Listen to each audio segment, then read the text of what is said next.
प्रिय आदमी,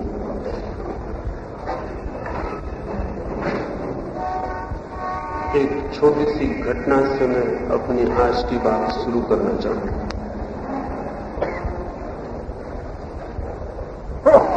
एक रात एक पहाड़ी सराय में मुझे ठहरने का मौका मिला था। उस रात एक बड़ी अजीब घटना घट गई थी।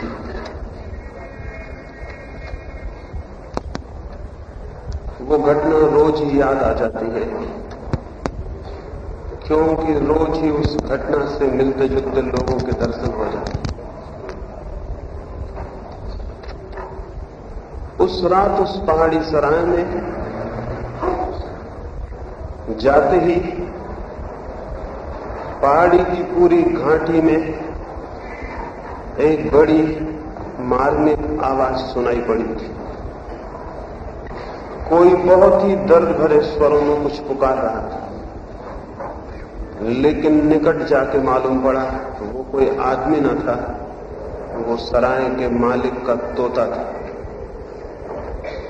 वो तोता अपने सींचों में बंद था, अपने पिंजड़े में, और जोर से स्वतंत्रता स्वतंत्रता चिल्ला रहा था। उसकी आवाज में बड़ा दर्द था, जैसे वो हृदय से आ रही हो, जैसे उसके प्राण स्वतंत्रता के लिए प्यासे हो, और उस पिंजड़े में बंद उसकी आत्मा जैसे छटपटाती हो मुक्त हो जाने को। उस तोते की उस आवाज में मुझे दिखाई पड़ा जैसे हर आदमी के भीतर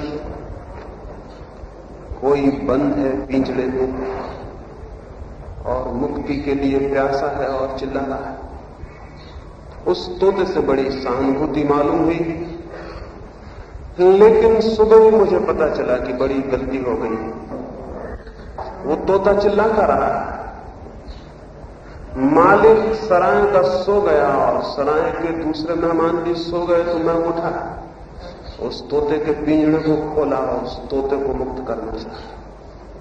मैं उस तोते को बाहर खींचता था, वो तोता भीतर सींचों को पकड़ता था और चिल्लाता था, स्वतंत्रता स्वतंत्रता। मैंने बामुश्किल उस तोते को खींच के पिंजड़े में बाहर किया। इस पिंजड़े से खींचने में उसने मेरे हाथ पर भी काट लिया, हाथ पर चोट भी की। उसे पिंजड़े से बाहर निकाल के मैं निश्चिंत हो गया और मुझे लगा कि चलो एक आत्मा मुक्त हुई। मैं निश्चिंत जाके सो गया, लेकिन सुबह 5 बजे जब मेरी नींद खुली तो मैंने देखा तोता अपने पिंजड़े में वापस बैठा है और चिल्ला रहा है, स्वतंत्रता स्वतंत्रता। तब मुझे बड़ी हैरानी हुई। तब मेरी समझ में आया ये स्वतंत्रता की प्यास तोते के हृदय से नहीं उठ रही है, ये सिखाई गई प्यास। ये आवाज उसके मालिक ने सिखाई है, उसी मालिक ने जिसने उसे पिंजड़े में बंद किया। और ये तोता पिंजड़े को भी पकड़े हुए है, छोड़ने भी नहीं चाहता, और स्वतंत्रता की आवाज भी दिए चला जाता। फिर वो बात भूल जानी चाहिए थी। वो बात बहुत दिन हो गई बीते हुए, लेकिन रोज मुझे ऐसे आदमी मिल जाते हैं जो चिल्लाते हैं स्वतंत्रता चाहिए, मुक्ति चाहिए, परमात्मा चाहिए। और मैं उनको गौर से देखता हूं तो पाता हूं वो अपने पिंजड़ों को पकड़े हुए, और अगर उनको निकालने की कोशिश करो तो तोते की भांति वो भी हमला करते हैं, वो नाराज होते हैं। और अगर उन्हें जबरदस्ती कोई निकाल के बाहर भी कर दे तो बाहर वे हो भी नहीं पाते, थोड़ी देर में फिर भीतर दिखाई पड़ते। वे लोग जो स्वतंत्र होना चाहते हैं, वे लोग ही अपने हाथ से अपने पिंजड़े बनाए हुए हैं, अपने हाथ से अपनी जंजीरें निर्माण कर रहे हैं। वे लोग जो मुक्ति के आकाश में उड़ना चाहते हैं, उन्हें मैं आदमियों के द्वारा बनाए गए मंदिरों में बंद देखता हूं। वे लोग जो मोक्ष की कामना करते हैं, आदमी के द्वारा निर्मित किताबों में उन्हें बंद देखता हूं। वे लोग जो स्वतंत्रता की प्यास की गुहार मचाते हैं, वो मैं देखता हूं उनके हजार हजार परतंत्रताओं में उन्होंने खुद अपने को बांध लिया। तब बहुत हैरानी होती है और उस तोते की मुझे याद आ जाती है। तोता तो दया करने योग्य था, लेकिन इन आदमियों के लिए क्या किया जाए? तोता तो फिर भी तोता था और सिखाई हुई बातें दोहरा रहा, लेकिन क्या आदमी भी सिखाई हुई बातें तो नहीं दोहरा रहा है? क्या ये ईश्वर की प्यास और सत्य की खोज और ये मुक्ति की कामना, ये भी कहीं सिखाए हुए पाठ तो नहीं? क्योंकि अगर ये सिखाए हुए पाठ न होते तो ये अद्भुत घटना कैसे घट सकती थी कि जो आदमी मुक्त होना चाहता है वही अपने हाथ से अपनी जंजीरें निर्मित करता हो, एक तरफ चिल्लाता हो कि मुझे मुक्ति का आकाश चाहिए और दूसरी तरफ पिंजड़े बनाता हो, कारागृह बनाता हो। ये एक ही आदमी के द्वारा कैसे संभव हो सकता था? लेकिन ये आश्चर्यजनक घटना हम सबके जीवन में घट रही है। शायद कारण ये हो सकता है कि जिन बातों को हम स्वतंत्रता के लिए मार्ग समझ रहे हैं, वे ही बातें पिंजड़ा बन जाती हों और हमें इसका पता न हो। शायद जिन बातों को हम मुक्ति की सीढ़ी समझते हो, वही हमें अमुक्ति में ले जाने का द्वार बन जाता हो और हमें इसका बोध न हो। इस संबंध में थोड़ी सी आज मुझे बात करनी है। शायद उस तरफ कुछ इशारे करने से हमें अपनी बर्तनताएं और कारागृह दिखाई पड़ जाएं। और बड़े रहस्य की बात यह है कि उनका दिखाई पड़ जाना ही उनसे मुक्त हो जाना हो जाता है। उनके लिए कुछ और नहीं करना पड़ता। इसके पहले कि मैं ये चर्चा मैं भीतर चलूं, एक और छोटी कहानी कहूंगा। एक और दूसरी सराय में ले चलना चाहता हूं। अभी एक पहाड़ की सराय में हम गए थे, अब एक मरुस्थल की सराय में ले चलने का मेरा इरादा। वहां भी एक रात एक बड़ी अजीब घटना घट गई। मरुस्थल के अत्यंत निर्जन स्थान पर वो सराय थी। काफिले आते ठहरते और आगे बढ़ जाते। उस रात भी एक बड़ा काफिला वहां आके ठहरा। उस काफिले के मालिकों ने अपने ऊंटों पर से सामान निकाला और अपने ऊंट बांधे, लेकिन अंत में उन्हें पता चला कि उनके पास 100 ऊंट थे, लेकिन एक खूंटी किसी ऊंट की रास्ते में गिर गई थी। 99 ऊंट बन गए थे, लेकिन एक ऊंट अनबंधा रह गया। अंधेरी रात में उस निर्जन रास्ते पर उसे बिना बंधा नहीं छोड़ा जा सकता था, उसे बांधना जरूरी था। मालिकों ने जाके सराय के बूढ़े को पूछा कि क्या एक रस्सी और एक खूंटी मिल सकेगी? एक ऊंट हमारा अनबंधा रह गया है और अंधेरी रात में अनबंधा ऊंट छोड़ना ठीक नहीं। उस बूढ़े सराय के रखवाले ने कहा, रस्सी और खूंटी तो यहां नहीं है, लेकिन जाओ गड़ा दो खूंटी और बांध दो रस्सी और ऊंट को बांध दो। वे हंसे। उन्होंने कहा, अगर हमारे पास खूंटी और रस्सी होती तो हम तुमसे पूछने ना आते। वही तो नहीं है, ऊंट को कैसे बांधे? तो उस बूढ़े ने कहा, झूठी खूंटी गड़ा दो और झूठी रस्सियां बांध दो। ऊंट को पता भर चल जाए अंधेरे में कि खूंटी गाड़ी गई और रस्सी बांधी गई, ऊंट सो जाएगा।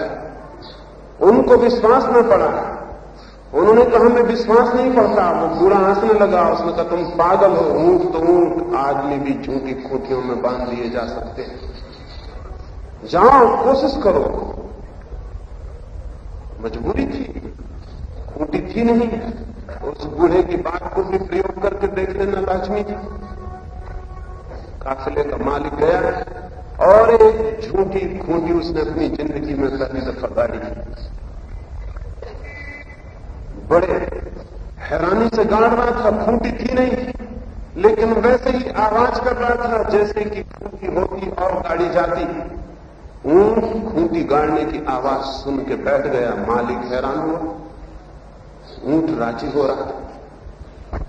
उसने एक रस्सी बांधी जो नहीं थी और ऊंट के गले पर हाथ फेरा, जैसे कि रस्सी बांधते वक्त हमेशा फेरता रहा।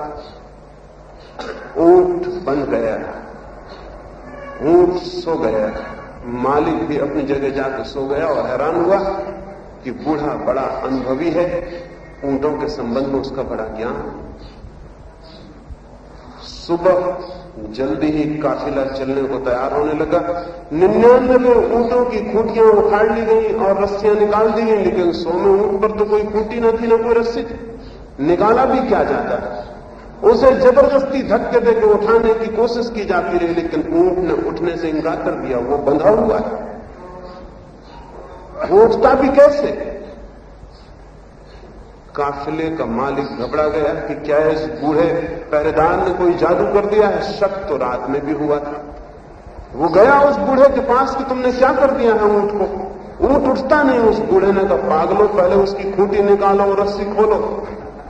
उस बूढ़े ने कहा, लेकिन खूंटी हो, रस्सी हो, तब हम खोलें। वो बूढ़ा पहरेदार बोला, जिस भांति रात खूंटी गाड़ी थी उसी भांति निकालनी पड़ेगी। ऊंट के लिए खूंटी गड़ गई है और ऊंट के लिए रस्सी बन गई।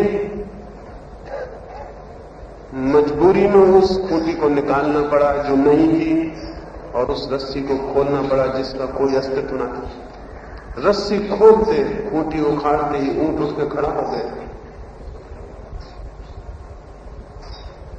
उस बूढ़े ने हंस के कहा, खूंटियों की जरूरत बहुत ज्यादा नहीं है, झूठी खूंटियां भी काम देती हैं। और स्मरण रहे, सच्ची खूंटियां उतने जोर से कभी नहीं बांधती जितनी झूठी खूंटियां बांध लेती। क्योंकि उनको निकालना भी मुश्किल हो जाता है, क्योंकि वो होती ही नहीं।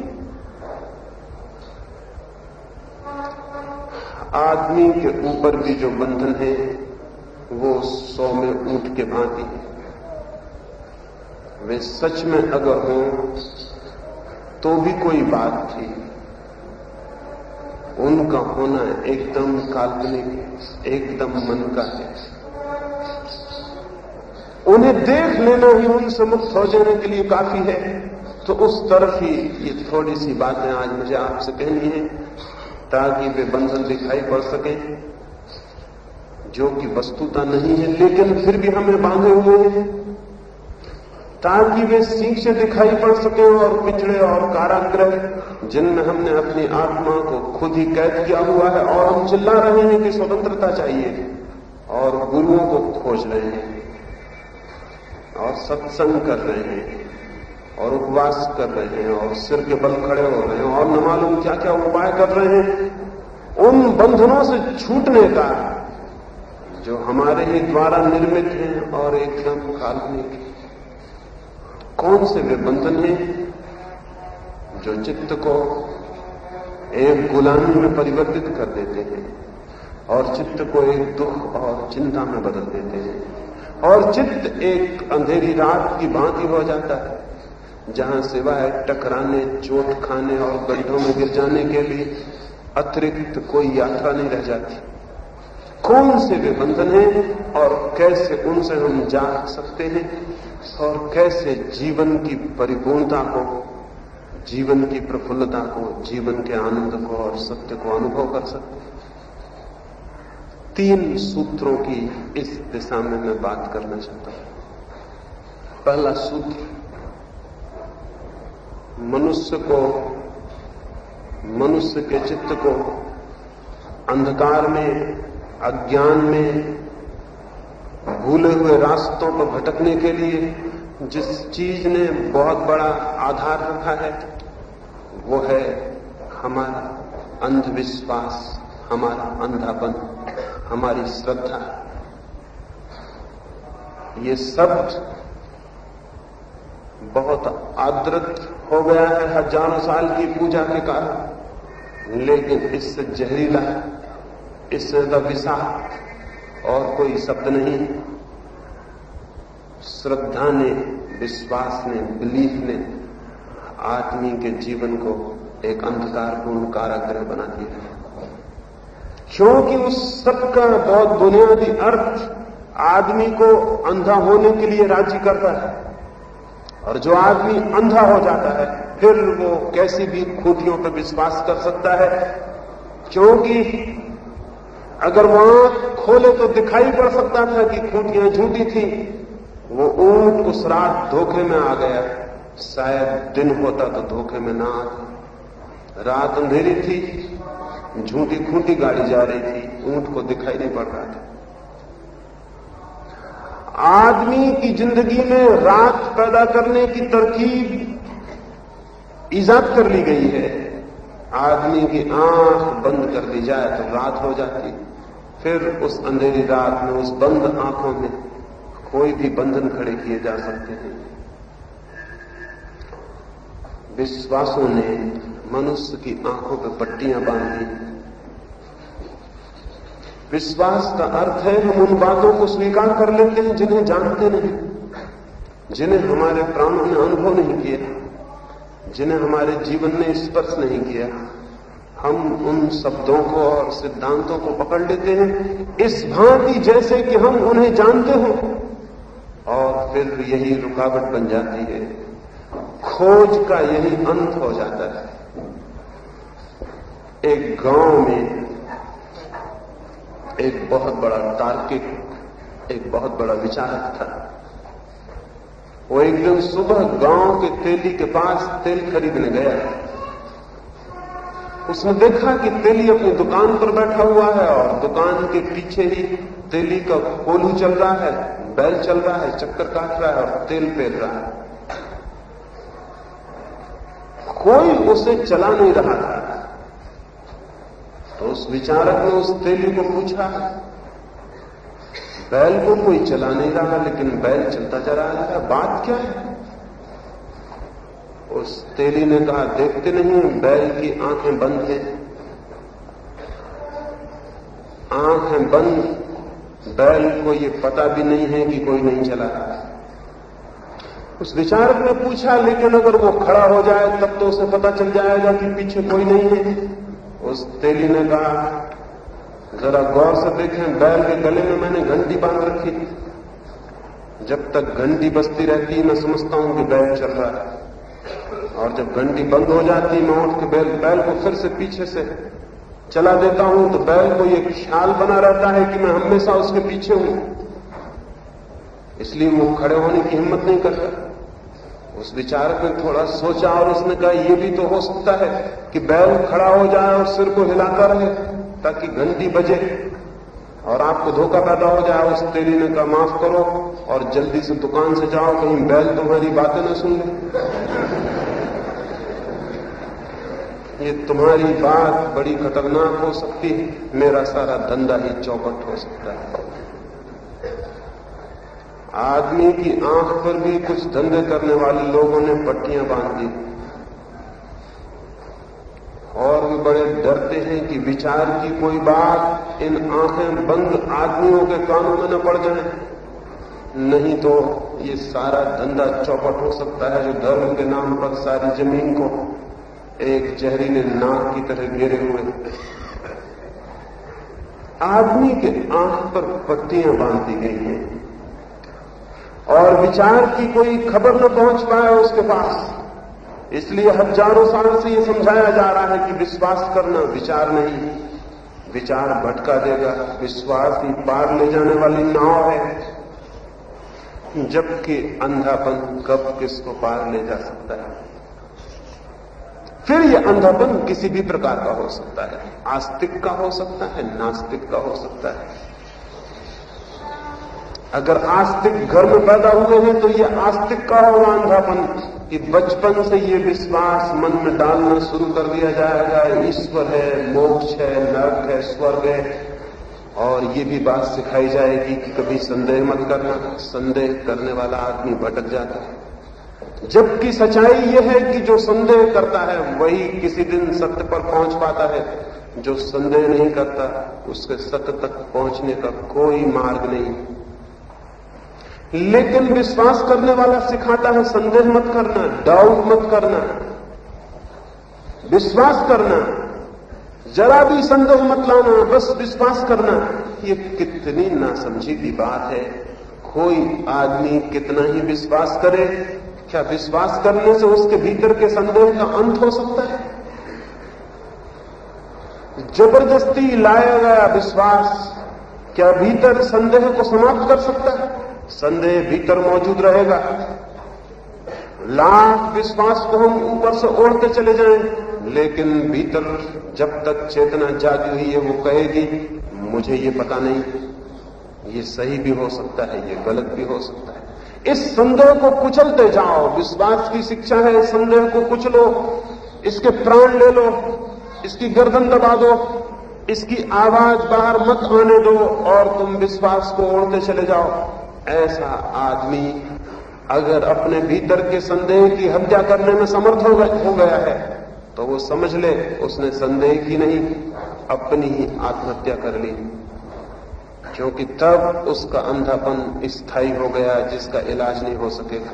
लेकिन कोई आदमी कभी भी अपने भीतर के संदेह की पूरी हत्या करने में कभी समर्थ नहीं हो पाता। ऊपर से विश्वास ठोक लेता है, भीतर संदेह बना रह जाता है, और इसी संदेह को दबाने के लिए और विश्वास को मजबूत करने की उसे हजार कोशिशें करनी पड़ती हैं, हजार उपाय करने पड़ते हैं ताकि भीतर का कहीं संदेह फिर से न जाग जाए।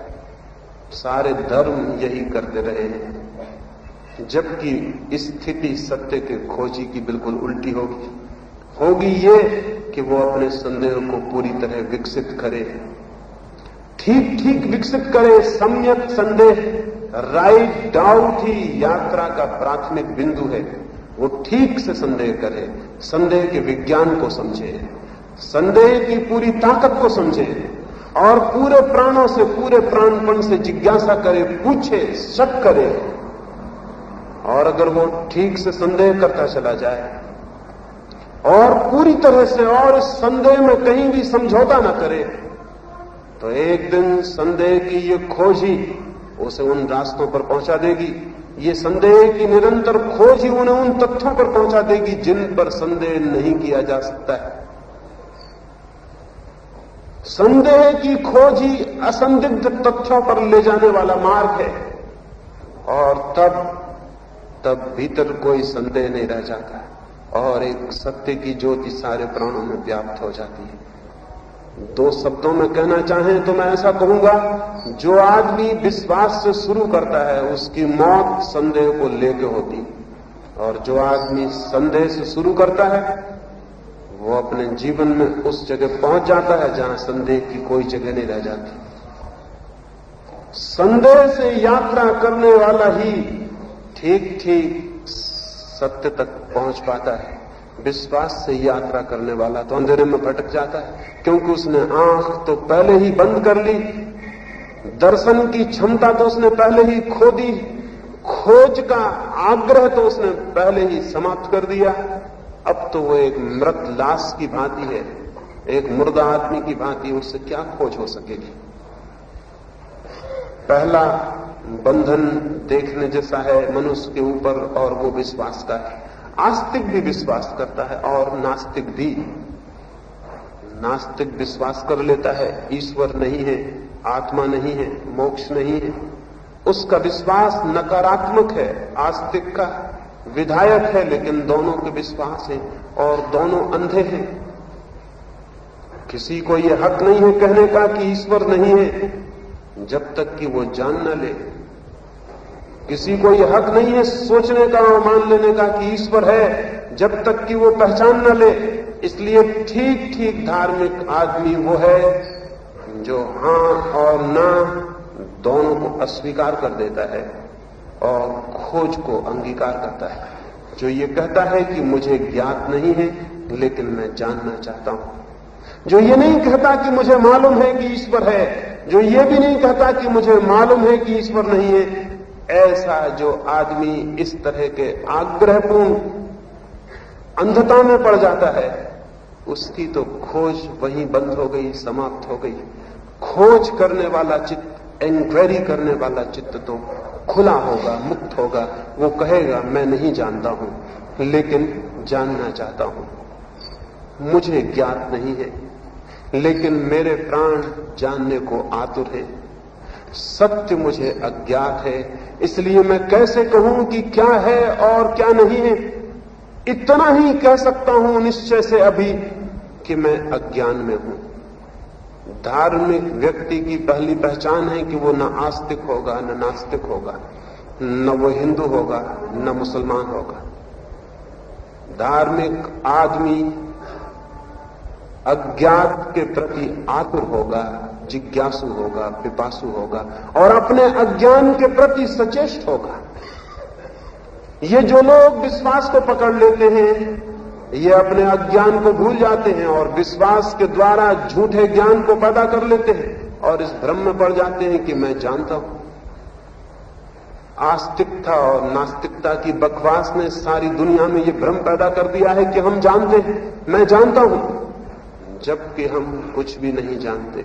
अज्ञान हमारा बहुत गहरा है, लेकिन विश्वास के द्वारा थोथे ज्ञान को हम अपना बना लेते और जोर जोर से चिल्लाने लगते हैं कि मैं जानता हूं। न केवल चिल्लाते हैं बल्कि अजीब पागल लोग हैं हम।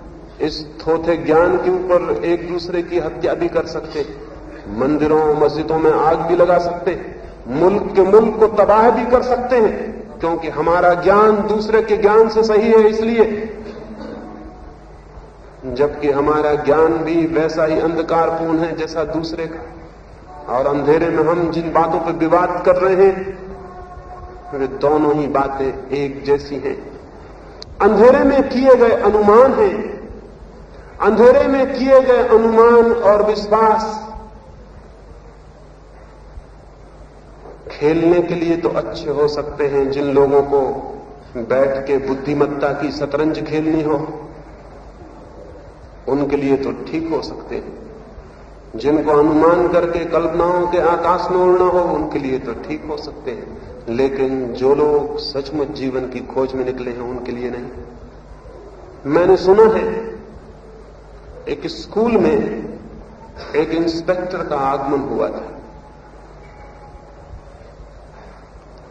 उसके आने के पहले ही खबर पहुंच गई थी उसके आने की। वह आदमी विशिष्ट था, खबर पहुंच जानी जरूरी थी। जिन जिन स्कूलों में वो निरीक्षण को गया था उन सब के रिकॉर्ड खराब कराया था, क्योंकि उसने जो प्रश्न पूछे थे उनका उत्तर बच्चे तो क्या साधु संत और महात्मा और पहुंचे हुए सर्वज्ञ भी नहीं दे सकते थे। प्रश्न बेहूदे थे और पागलपन से भरे हुए थे। उस स्कूल में आया तो घबराहट फैल गई थी। स्कूल का रिकॉर्ड खराब होना निश्चित था। वो इंस्पेक्टर पागल हो चुका था। उसके पागलपन की खबर सबसे पहले इसी से चल गई थी कि वो 30 ही दिन इंस्पेक्शन करने लगा था। कोई समझदार इंस्पेक्टर कभी इंस्पेक्शन करने जाता है। उसके पागलपन की इसी से खबर फैल गई थी कि पागल हो गया। 30 ही दिन वो जाके इंस्पेक्शन करता था स्कूलों का। तब पहले तो उसके साथी इंस्पेक्टरों को शक हुआ था कि इसका दिमाग खराब हो गया, क्योंकि जो समझदार थे वो घर ही बैठ के रिपोर्ट भर देते थे डायरी। कोई समझदार कहीं जाता है इंस्पेक्शन करने को कभी? ये आदमी जाने लगा था तो शक पैदा हुआ था। और फिर इसने जो रिपोर्ट दी थी उनसे बहुत घबराहट पैदा हो गई थी। स्कूल में वो आया तो पूरे स्कूल में तैयारी थी, शिक्षक तैयार थे, बच्चे तैयार थे। स्कूल की सबसे बड़ी कक्षा में वो गया और उसने कहा कि मैं एक प्रश्न पूछूंगा। इस प्रश्न का आज तक कोई उत्तर नहीं दे सका है। अगर तुम में से किसी ने इसका उत्तर दे दिया तो फिर आगे मैं कोई प्रश्न नहीं पूछूंगा, क्योंकि हड़िया का एक चावल ही देख लेना काफी होता है। और अगर तुम इसका उत्तर न दे पाए तो फिर मैं बहुत प्रश्न पूछूंगा, फिर मैं हूं और तुम हो। उसके पहले प्रश्न को थर्राती हुई जिज्ञासा से बच्चों ने सुना। प्रश्न ऐसा था कि बच्चों के तो प्राण वहीं के वहीं सहम गए होंगे, श्वास वहीं के वहीं बंद हो गई हो। प्रधान अध्यापक खड़ा था, वो भी थर थर कांपने लगा, क्योंकि उस प्रश्न का कोई उत्तर हो ही नहीं सकता था। वो प्रश्न ही नहीं था। उस आदमी ने पूछा कि दिल्ली से एक हवाई जहाज कलकत्ता की तरफ उड़ा 2 घंटे 200 मील प्रति घंटे के हिसाब से, तो क्या तुम बता सकते हो मेरी उम्र कितनी है? इसमें न कोई तुक था न कोई संगति थी। ये बड़ा आध्यात्मिक, बड़ा फिलोसॉफिकल प्रश्न था। बच्चे तो घबरा के रह गए, अध्यापक भी खड़े रह गए। और भी बड़ी घबराहट तो तब हुई जब एक बच्चे ने ऊपर हाथ उठाया उत्तर देने को। तब तो अध्यापकों के और प्राण निकल गए। ये बेहतर था कि बच्चे चुप रह जाते, क्योंकि अज्ञानपूर्ण व्यर्थ के प्रश्नों के समक्ष समझदार का चुप रह जाना ही उचित। लेकिन एक बच्चे ने हाथ हिलाया। इंस्पेक्टर प्रसन्न हुआ और उसने कहा, तुम पहले बच्चे हो जिसने उत्तर देने की हिम्मत की है, खड़े हो जाओ। वो बच्चा खड़ा हुआ। इंस्पेक्टर ने पूछा, कितनी है मेरी उम्र? उस बच्चे ने कहा, आपकी उम्र 44 वर्ष। उसकी उम्र 44 वर्ष थी। इंस्पेक्टर तो भौचक्का, उसके हैरान होने की बारी आ गई थी। वो एकदम हैरान हो गया। उसने कहा, किस हिसाब से तुमने मेरी उम्र निकाली? उसने कहा, हिसाब बहुत आसान है और मेरे अतिरिक्त लेकिन इस हिसाब को कोई भी नहीं कर सकता। मेरा बड़ा भाई है, वो आधा पागल है, उसकी उम्र 22 वर्ष।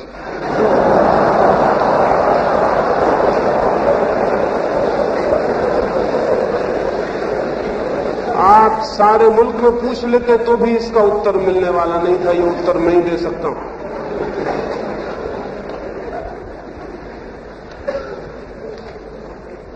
हमें हंसी आती है इस बात पर, लेकिन जिनको हम बहुत ज्ञानी कहें और जिनके ज्ञान की हम निरंतर स्तुति किया करते, वो इससे भी फिजूल बातों पर विचार करते रहे और प्रश्न पूछते रहे। मध्य युग में यूरोप के साधु संत इस बात पे विचार करते रहे कि एक सुई की नोक पर कितने फरिश्ते खड़े हो सकते। इस इंस्पेक्टर से ठीक हालत में थे ये लोग।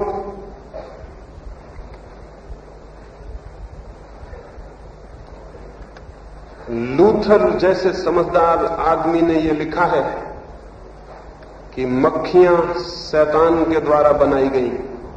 क्यों? क्योंकि जब लूथर धर्म ग्रंथ पढ़ता था तो मक्खियां उसकी नाक पे आके बैठ जाती थी।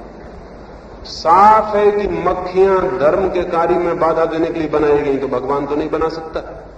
इसको शैतान ने बनाया है। इस पे विवाद चलता रहा कि मक्खियां किसने बनाई, ईश्वर ने बनाई है कि शैतान ने। ये उस इंस्पेक्टर से कुछ ठीक प्रश्न थे।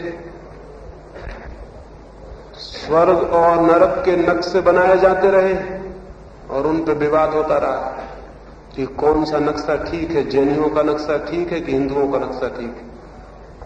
स्वर्ग कितनी दूर है जमीन से, कितने योजन, कितने मील, किसका हिसाब ठीक है?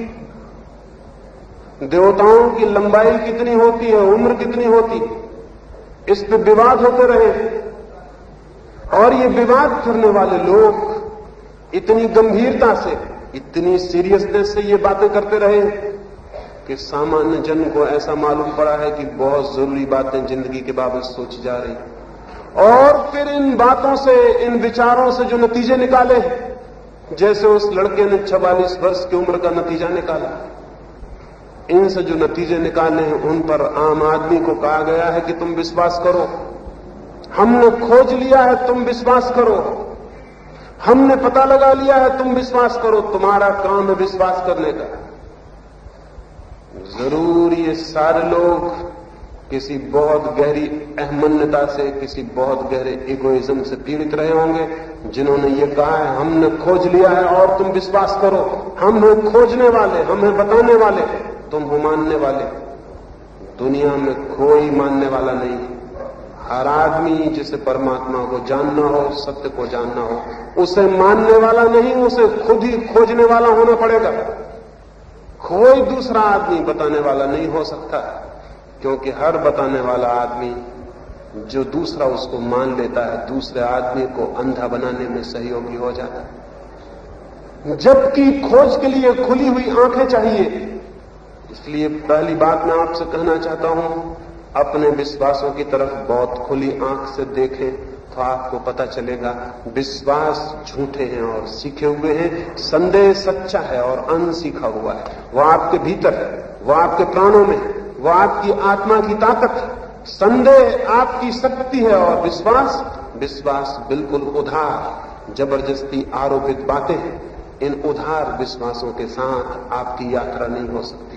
आपकी आत्मा की जो अपनी शक्ति है संदेह किसी को कोई कभी सिखाता नहीं। संदेह जन्म के साथ जन्म लेता है। विश्वास सिखाए जाते हैं, विश्वास दूसरों से मिलते हैं। संदेह मेरा है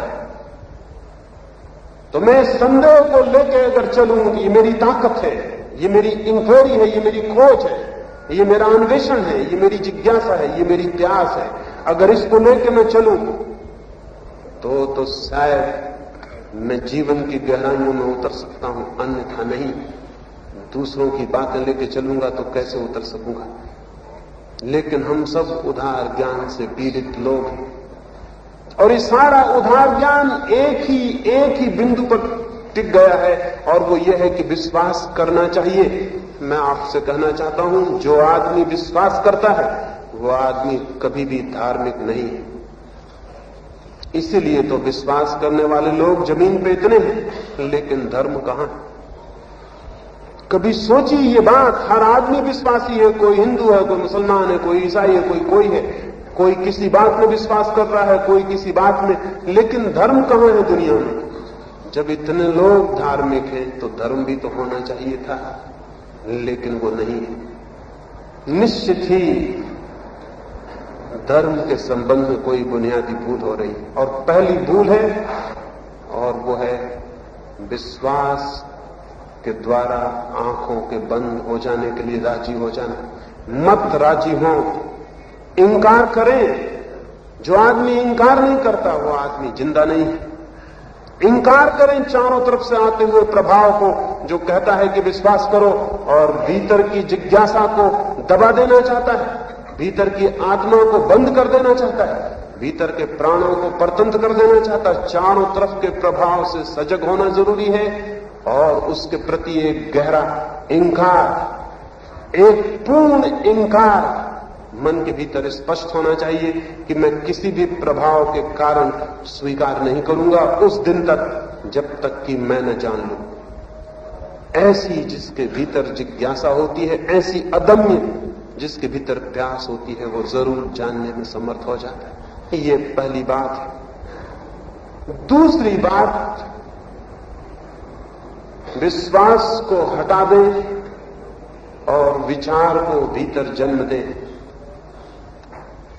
लेकिन विचार का जो दूसरा सूत्र है, विचार को जन्म देने की जो बात है, वो भी बहुत सोच लेने की है।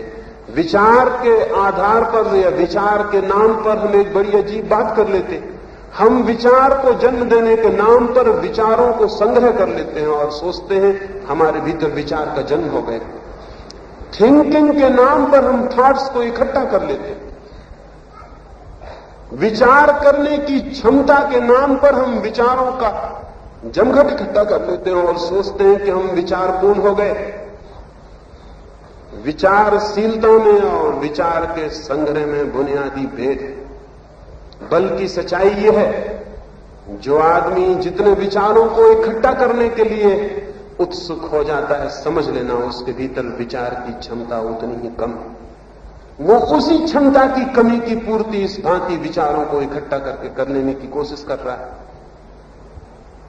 विचारना, विचार की शक्ति हमारे भीतर होनी चाहिए, विचारों का संग्रह नहीं। लेकिन सारी दुनिया में विचारों का संग्रह चलता है। कॉलेज में, स्कूल में, समाज में, सभ्यता में, सब तरफ हम विचारों को इकट्ठा कर रहे हैं। और जब हमारे पास विचारों का बहुत सा कचरा इकट्ठा हो जाता है तो हम सोचते हैं कि हम विचारक हो गए। और जब एक आदमी वेद और उपनिषद के उद्धरण देने लगता है तो हम उसके पैर छूने लगते हैं कि यह आदमी ज्ञानी हो गया।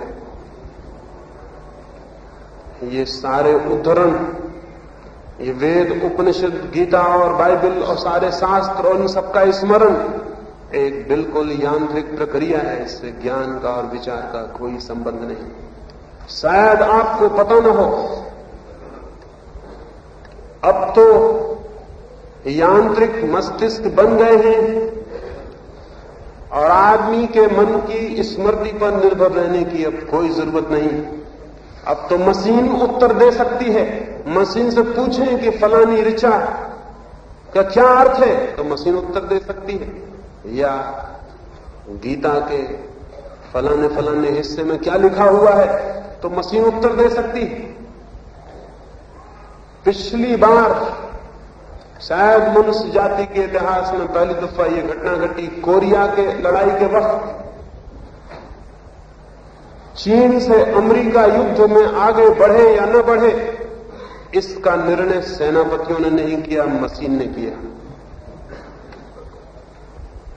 मशीन से पूछा गया, जिस मशीन को कोरिया की स्थिति के बाबत सब पता है, जिस मशीन को चीन की स्थिति के बाबत सब पता है, जिस मशीन को अमेरिका की ताकत के बाबत सब पता है, उस मशीन से पूछा गया कि इस समय चीन से युद्ध में उतरना ठीक है या नहीं। मशीन ने उत्तर दिया, बिल्कुल ठीक नहीं। और युद्ध में चीन के आगे फिर अमेरिका नहीं बढ़ा, हाथ उसने खींच लिए। मशीन को सब जानकारी दे दी जाती है, वो उत्तर नहीं देती। आपका दिमाग क्या करता है? जानकारी दिमाग में भर दी जाती है, दिमाग उत्तर देने लगता है। मैंने आपसे पूछा आपका नाम, आप फौरन बोले राम, तो आप सोचते हैं आपने कोई बहुत विचारपूर्ण काम किया। आपको बचपन से भर दिया गया कि आपका नाम राम, आपका नाम राम, ये आपकी स्मृति में जाके टंकित हो गया, ये टेप रिकॉर्ड हो गया।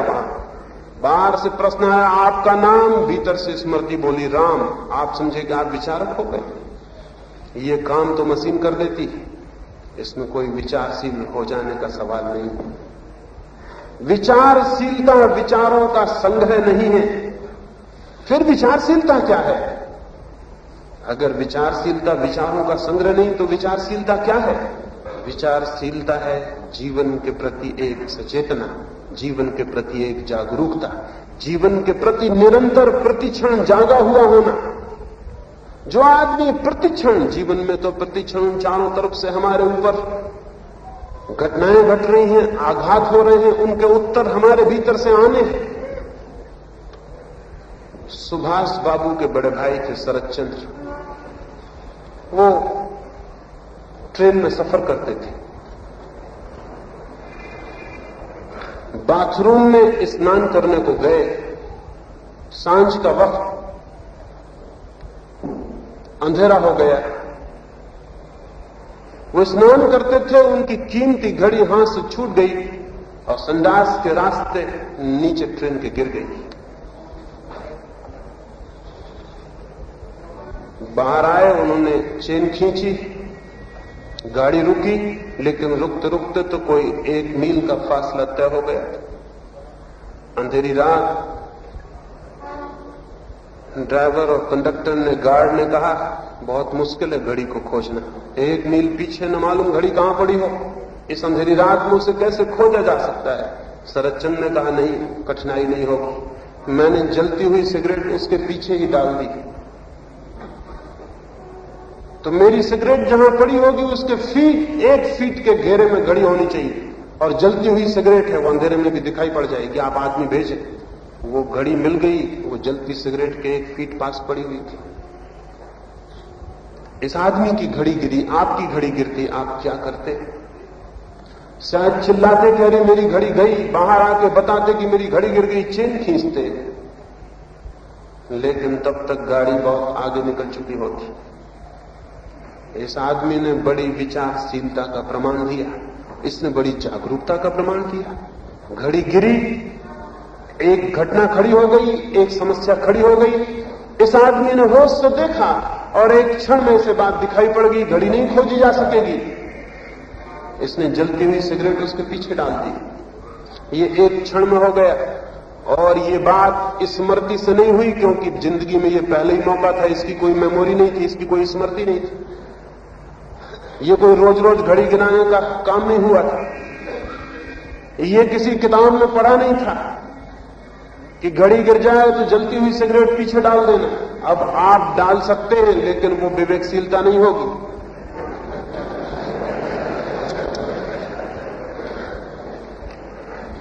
ये तो आदमी को तत्क्षण उसके जागे हुए होने का सबूत था। एक घटना घटी है, चित्त पूरा जागा हुआ है और मार्ग खोज लेता है। विचारशीलता का अर्थ है प्रतिक्षण जागे हुए होना, विचारों का संग्रह नहीं। इसलिए पंडित और विचारशील 2 अलग बातें हैं। पंडित तो अक्सर जड़ बुद्धि होता है, बहुत कुछ उसे याद होता है, लेकिन जिंदगी जहां समस्या खड़ी करती वहां वो अपनी स्मृति में खोजने लगता है। वहां उसके सामने सीधा विवेक कोई उत्तर नहीं देता। एक बहुत बड़ा गणितज्ञ था जिसे गणित में सब कुछ, उस समय गणित में जो कुछ भी खोज हुई थी सभी कुछ पता था। गणित का ऐसा कोई सवाल ना था जो वो हल न कर लेता। सारी जिंदगी उसकी गणित थी। वो अपने बच्चों को लेकर, अपनी पत्नी को लेकर पिकनिक पे गया हुआ था। बीच में एक छोटी नाला पड़ा। उसकी पत्नी ने कहा 5-6 बच्चे थे। उसने कहा कि बच्चों को ठीक से पार करा दे। उसने कहा ठहरो, मैं एवरेज गहराई नापे लेता हूं, औसत गहराई का पता लगा लेता हूं। वो अपना फुट पास में रखता था। उसने जल्दी से जाके, छोटा सा नाला था, उसको 4-6 जगह फुट को डाल के नापा। जल्दी से रेत पे आके हिसाब लगाया। उसने कहा बेफिक्र रहो, हमारे एवरेज बच्चा ऊंचा है गहराई से, एवरेज गहराई कम है, एवरेज बच्चा ऊंचा, आने दो। वो आगे चला गया। कोई बच्चा बड़ा था, कोई बच्चा छोटा था, कोई बहुत छोटा था। बच्चे डुबकी खाने लगे।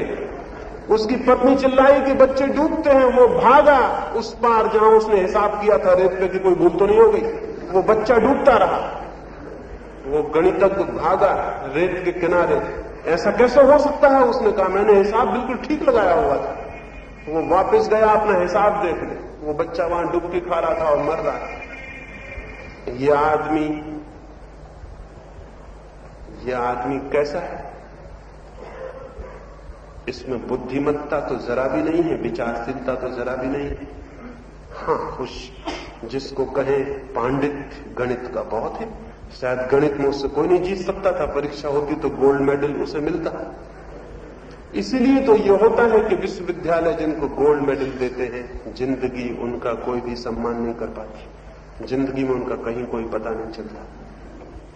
पंडित तो वो होते हैं, विचार का संग्रह खूब होता है, हिसाब खूब होता है, लेकिन जिंदगी पांडित्य नहीं पूछती। जिंदगी तत्क्षण विचारशीलता की मांग करती है, क्योंकि एक क्षण आप चूके, आप हिसाब लगाने में रह गए और जिंदगी बह गई। जिंदगी ठहरी थोड़ी रहती आपके लिए कि कल आना और उत्तर दे देना। मैंने सुना है एक बहुत बड़ा रूसी डॉक्टर था। वो बच्चों की अंतिम चिकित्सा के विज्ञान की परीक्षा ले रहा था।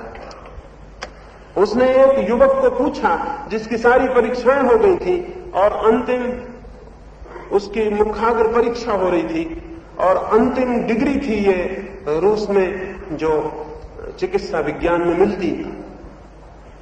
उसने उससे पूछा कि इस तरह का मरीज है और ये दवा है, कितनी दोगे? उसने कुछ उत्तर दिया। उत्तर देके वो बाहर चला गया। दरवाजा खोल के बाहर हो रहा था, तब उसे ख्याल आया कि इतनी मात्रा में देने से तो वो पॉइजन है, वो मरीज मर जाएगा, मात्रा ज्यादा हो गई। वो वापस लौटा और उसने कहा माफ करिए, मैंने थोड़ा ज्यादा बता दिया, आधी देंगे। उस डॉक्टर ने कहा बाहर हो जाओ, मरीज मर चुका है। सवाल थोड़ी है ये कोई, तुम दे चुके दवा, मरीज मर चुका है, जिंदगी रुकी थोड़ी रहेगी तुम्हारे लिए कि तुम फिर लौट के आ गए और कहने लगे कि वो जरा ज्यादा मात्रा हो गई, थोड़ा कम देंगे। उसके वो विद्यार्थी असफल हो गया। उसके उस परीक्षक ने कहा कि मरीज मर चुका है, आप लौट जाइए, बात खत्म हो गई। जिंदगी रुकती नहीं।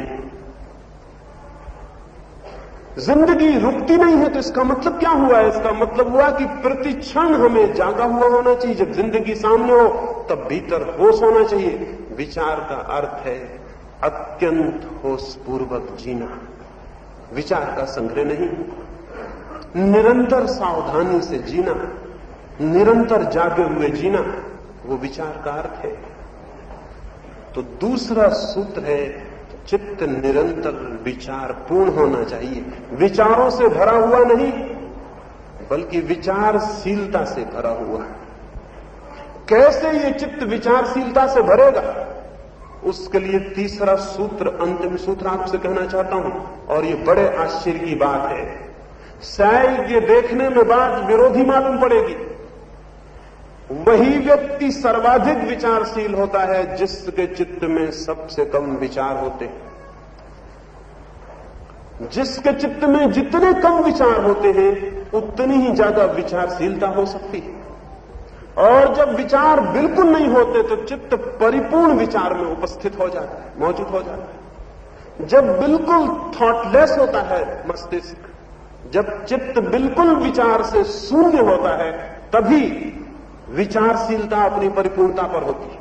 ये बात देखने में उल्टी मालूम पड़ेगी, लेकिन इस बात से बड़ा और कोई सत्य नहीं है। जब विचार की कोई तरंग चित्त पर नहीं होती तो चित्त सर्वाधिक रूप से जागरूक होने में समर्थ होता है, और तब जीवन से सीधा रिस्पांस होता है, तब जीवन से सीधा संबंध होता है, तब जीवन उधर एक बात खड़ी करता है और इधर मन उसके उत्तर से, शब्दों में नहीं बल्कि समग्र रूप से उसकी चुनौती को स्वीकार करने में और उसके निदान में, उसके हल करने में समर्थ हो जाता है। जैसे एक दर्पण हो और दर्पण के ऊपर अगर धूल पड़ी हो तो फिर दर्पण बाहर जो है उसके प्रतिफलन में समर्थ नहीं रह जाता।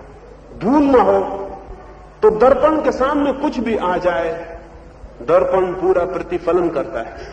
ऐसा ही चित्त जब विचार की धूल से बिल्कुल मुक्त होता है तो एक दर्पण बन जाता है और जीवन को पूरे अर्थों में, पूरी सर्वांगीणता में प्रतिफलित करता है, रिफ्लेक्ट करता है। और तब हमारे भीतर से जो बाहर का जगत है उससे एक अंतर संबंध, भीतर और बाहर के बीच एक सेतु बन जाता है, एक ब्रिज बन जाता है। और तभी हम जान पाते हैं कि समग्रता क्या है, समग्रता में ही सत्य है। तब हम व्यक्ति नहीं रह जाते। विचारों का घेरा हमें व्यक्ति बनाता है और निर्विचार की स्थिति हमें अव्यक्ति से जोड़ देती है। वो जो सब के भीतर छिपा है उससे एक कर देती है, और वहीं सत्य का, अमृत का, परमात्मा का या कोई और नाम हम उसे दें, या परम मुक्ति का या मोक्ष का पहला अनुभव शुरू होता है। तो ये तीसरा सूत्र है निर्विचारणा। और निर्विचारणा से विचार की क्षमता, वैचारिकता, विचार की शक्ति, होश और जागरूकता का जन्म होता है। इस तीसरे सूत्र पर थोड़ी बात कर लेनी जरूरी है, ये सर्वाधिक महत्वपूर्ण भी है। विचार से मुक्ति, निर्विचारणा, मन से विचारों की सारी लहरों का शांत हो जाना कैसे हो सकता है, किस भांति, क्या रास्ता हो सकता है, क्या दिशा हो सकती है, कौन सा आयाम हो सकता है जहां सारे विचार खो जाएं और एक साइलेंस और एक मौन भीतर उपस्थित हो जाए। इस तीसरी सूत्र को हल करने के लिए दो छोटे सूत्र समझ लेने होंगे। एक, मनुष्य मन के प्रति बिल्कुल सोया हुआ है। जिस मात्रा में सोया हुआ होगा उसी मात्रा में विचारों की भीड़ उसके मन पर दौड़ती रहेगी। क्या आपको ख्याल है जब आप रात सोते हैं तो सारी रात सपनों से भर जाती?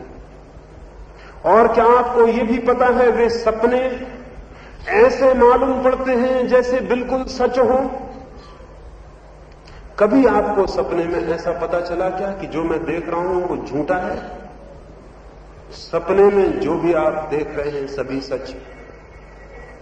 ऐसी एब्सर्ड बातें भी सच हैं जिनको आप जाग के कहेंगे कि क्या मैं पागल था जो इसको मैं सच मानता रहा? ये बात तो हो ही नहीं सकती। लेकिन सपने में उस पर शक पैदा नहीं होता। क्यों?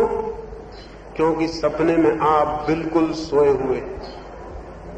सोया हुआ व्यक्ति जागरूक नहीं है कि क्या सत्य है और क्या असत्य है, क्या वास्तविक है, क्या काल्पनिक है। जिस मात्रा में सोया हुआ है उसी मात्रा में फिर सभी सच है, जो भी चल रहा है सभी सच है।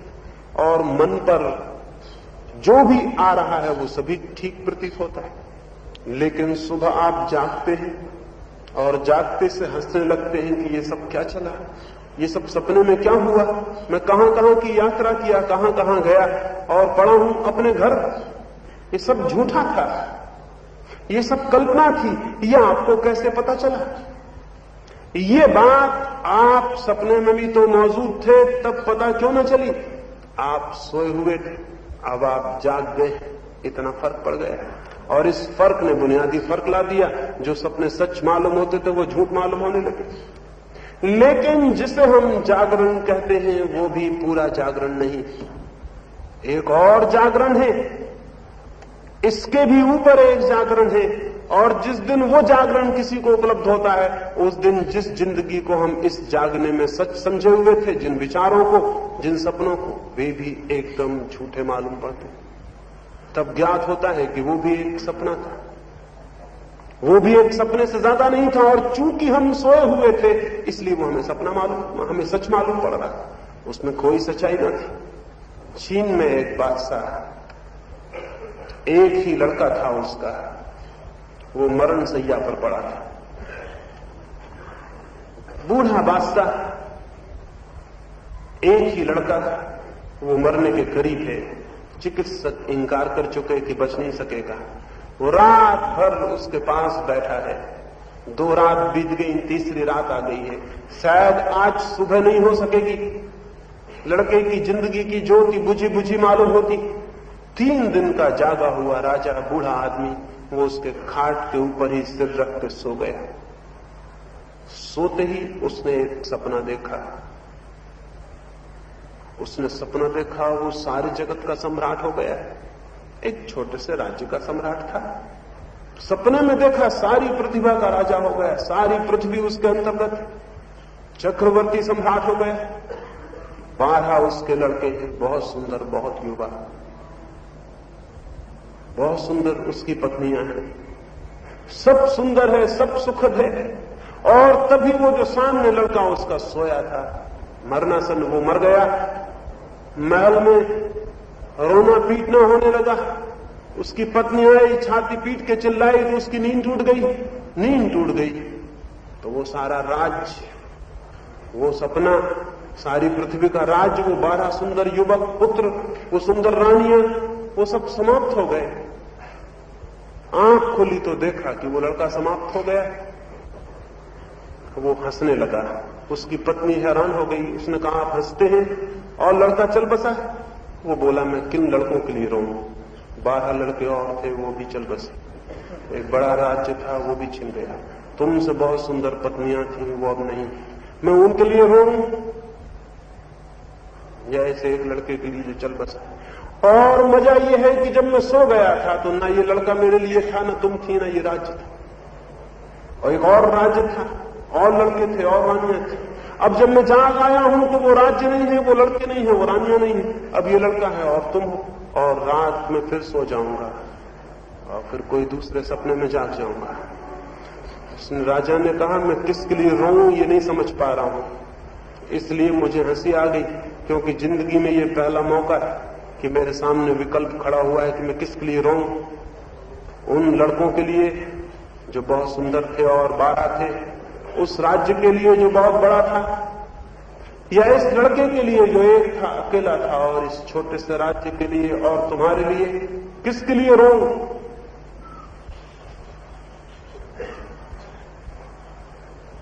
एक और जागरण है जहां हम जिंदगी के विचारों के घिरे हुए जाल से और ऊपर उठते हैं। वो जागरण पैदा किया जा सकता है जागने की निरंतर सतत प्रक्रिया से ही वो जागरण पैदा हो जाता है।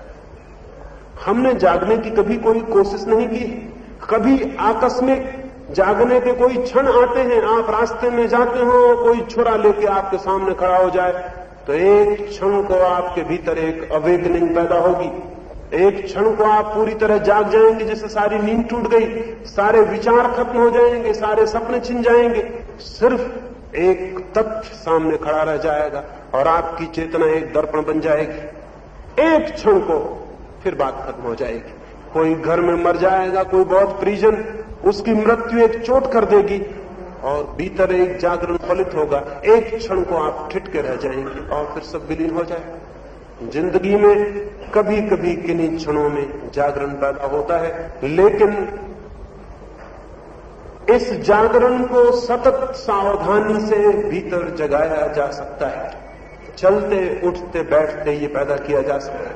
एक छोटी सी घटना कहूं, उससे मेरी ये बात समझ में आ जाए। जापान में एक राजकुमार को उसके गुरु के घर भेजा गया था जागरण सीखने के लिए, और जिसके पास भेजा गया था वो अजीब गुरु था। उसने अपने घर के सामने तख्ती लगा रखी थी कि यहां तलवार चलानी सिखाई जाती है।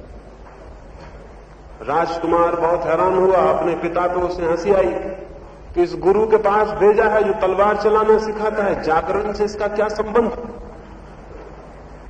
उस गुरु के पास गया। उस गुरु ने कहा, आए हो ठीक, लेकिन जल्दी मत करना। जो हम सिखाते हैं वो जल्दी नहीं सीखा जा सकता। और अब तुम मुझसे ये भी मत कहना कभी कि कब सिखाना शुरू करेंगे, कब पाठ शुरू होगा। वो जब मुझे मर्जी आएगी पाठ शुरू हो जाए। राजकुमार रहा, कुछ दिन बीते। एक दिन अचानक पीछे से गुरु ने आके लकड़ी की तलवार से उसके ऊपर हमला कर दिया। वो तो घबरा ही गया कि ये क्या हो रहा है, ये कैसा पाठ हो रहा है। वो चौंक के खड़ा हो गया, उसके सिर में चोट आ गई। उसने कहा, आप ये क्या करते हैं, आपका दिमाग तो ठीक है। उस गुरु ने कहा, पाठ शुरू कर दिया गया है, अब कभी भी किसी भी वक्त में हमला कर दूंगा, तुम्हें तैयार रहना पड़ेगा। तुम होश से रहना। कोई भी वक्त तुम खाना खा रहे हो और हमला हो सकता है, तुम किताब पढ़ रहे हो हमला हो सकता है, तुम स्नान कर रहे हो हमला हो सकता है। कोई भी क्षण अब तुम्हारी शिक्षा शुरू हो रही। ये बड़ी अजीब बात थी और बड़ी अजीब शिक्षा थी। रोज दिन में 10-5 दफा हमला होने लगा। हड्डी पसली उस लड़के की चोट खाने लगी। राजकुमार था, कभी ऐसी चोटें खाई भी नहीं थी। न मालूम कब कुछ भी काम करता हो पीछे हमला हो जाता। लेकिन एक सप्ताह में ही उसे एक नई बात का अनुभव हुआ। भीतर एक तरह की सावधानी तैयार होने लगी।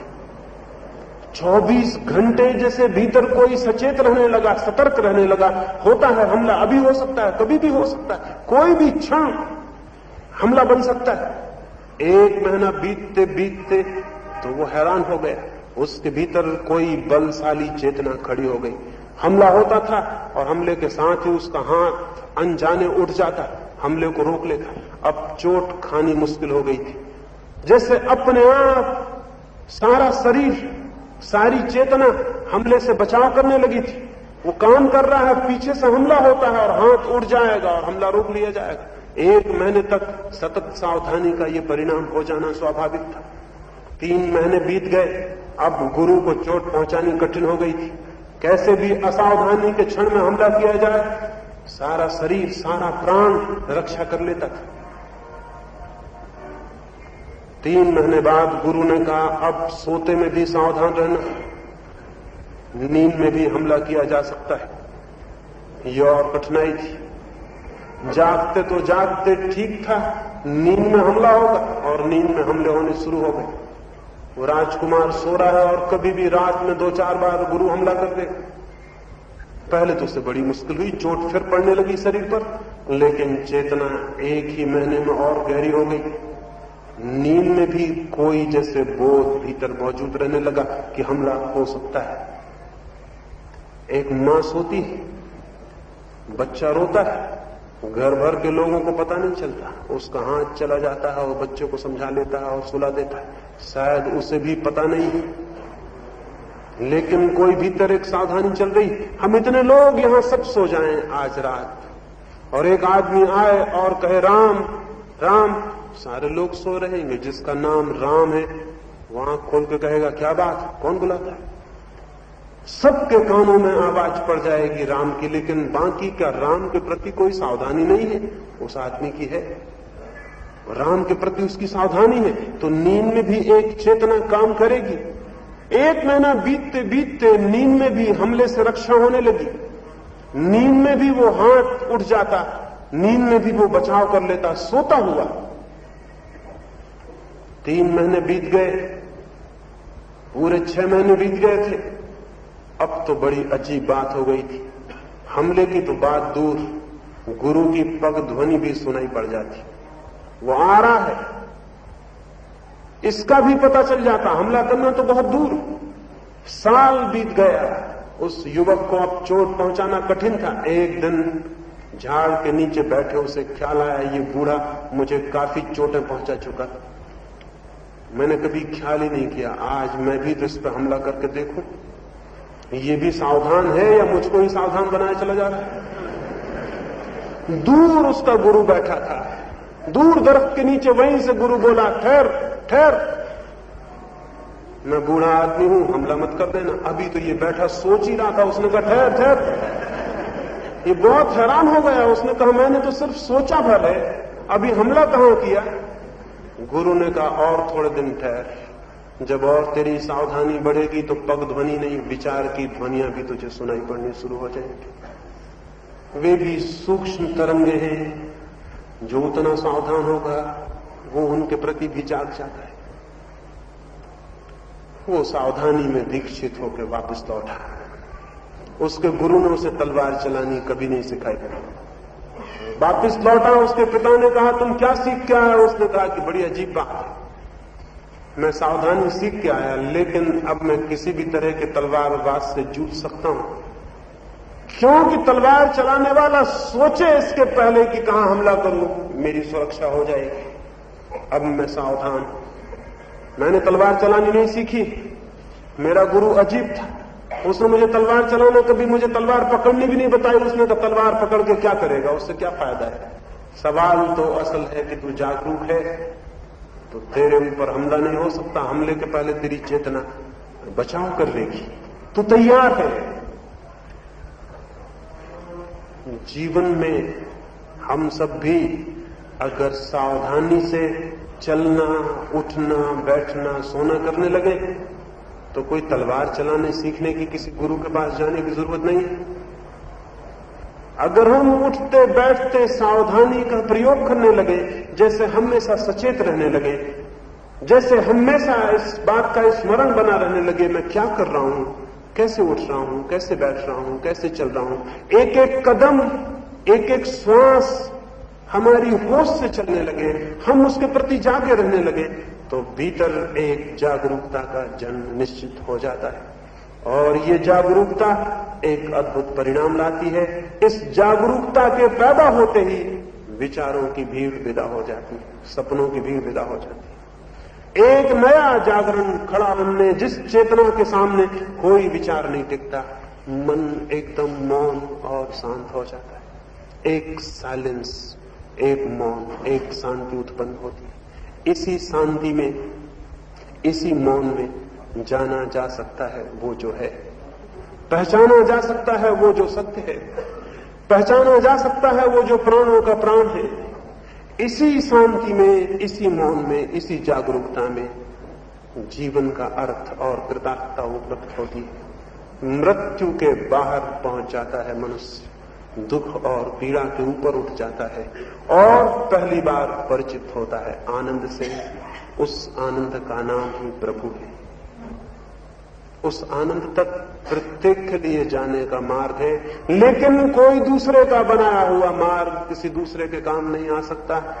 खुद का मार्ग ही, खुद की जागरूकता का मार्ग ही प्रत्येक को निर्मित करना होता है। मैंने ये छोटे से 3 सूत्र कहे, इन 3 सूत्रों पर थोड़ा विचार करेंगे, देखेंगे और थोड़ा प्रयोग करेंगे तो वो जागरूकता का मार्ग आपका बनना शुरू हो जाएगा। और छोटी सी भी जागरूकता पैदा हो जाए, एक आदमी के हाथ में छोटा सा मिट्टी का दिया भी मिल जाए और घनी अमावस की रात हो, अंधेरी और काली, उस छोटे से दिए की जोत में वो हजारों मील की यात्रा कर सकता है। 4 कदम तक प्रकाश हो जाता है। वो 4 कदम चल लेता है, फिर और 4 कदम तक प्रकाश हो जाता है और वो हजारों मील की यात्रा, सारी पृथ्वी की परिक्रमा एक मिट्टी के दिए से की जा सकती है। अगर आपके भीतर छोटी सी ज्योति भी जागरूकता की जलनी शुरू हो जाए तो सारे परमात्मा की परिक्रमा की जा सकती है। और प्रत्येक मनुष्य करने में समर्थ है, करना चाहे। प्रत्येक मनुष्य मुक्त होने में समर्थ होना चाहे।